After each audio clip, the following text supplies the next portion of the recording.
পল্লবীকে আপনারা কিসের জন্য ধরে নিয়েছেন? ও কি অপরাধ করেছে? দেখুন, আপনার স্বামীকে আমরা বিয়ে বাড়ি গহনা চুরি করার অপরাধে অ্যারেস্ট করেছি। কি? ও আপনাদের কথা ভুল হচ্ছে। আমার স্বামী চোর না, ও কখনোই চুরি করতে পারে না। আপনার যা কিছু বলার আছে কালকে কোর্টে গিয়ে বলবেন। আপনি এখন আসতে পারেন। বিশ্বাস করো সালমা, আমি এসবের কিছুই জানিনি। তুমি যেন আমাকে ভুল বোঝো না। 10 বছর ধরে আমি তোমার সাথে সংসার করছি, আমি তোমাকে চিনি না? তুমি কোনো চিন্তা করো না, যা করিও আমি তোমাকে এখান থেকে ছাড়াবো।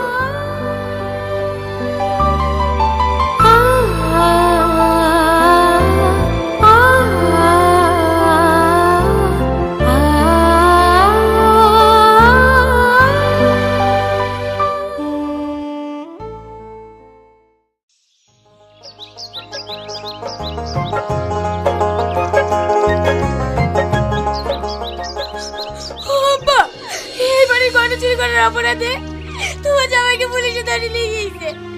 ও চুরি করতে পারে না। তুমি যা করে ওকে ছাড়ি দিয়ে আসো। কে জামাই? কিসের জামাই? আমি ওকে জামাই হিসেবে মানি না, আর আমি কোনো চোরকে ছাড়াতে যাব না। বিয়ে বাড়িতে এত গহনা দেখি আর লোভ সামলাতে পারিনি, চুরি করা এবার বোঝ। দেখ পল্লবী, ও নির্দোষ। তোদের হাত ধরছি, অনুরোধ করছি, তোর ওকে ছাড়ি দিয়ে আয়। ওকে ছাড়া আমি বাঁচবো না। দেখ, খালি খালি চোরা চোরা কান্না করিস না, ওকে ছেড়ে দিয়ে আবার নতুন করে জীবন শুরু কর। আর তাছাড়া ওকে আমাদের স্ট্যাটাসের সাথে মানায় না। হ্যাঁ, আমার একটা বন্ধু আছে, ওর বউটা কিছুদিন আগে অ্যাক্সিডেন্ট করে মারা গিয়েছে। ওর দুটো বাচ্চাও আছে, তবে ওরা অনেক বড় লোক। তুমি যদি ওকে ছেড়ে দাও, আমার বন্ধুর সঙ্গে আমরা তোমার বিয়ে দেবো। ছি, তোমরা মানুষ, তোমাদের মুখে এই কথাটা বলতে একবার আটকালো না। তোমাদের কাউকে আমার স্বামীকে ছাড়াতে হবে না।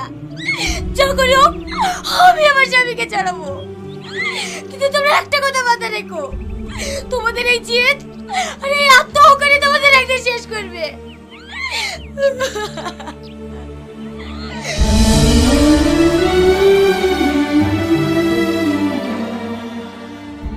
আমাদের প্ল্যান সাকসেস।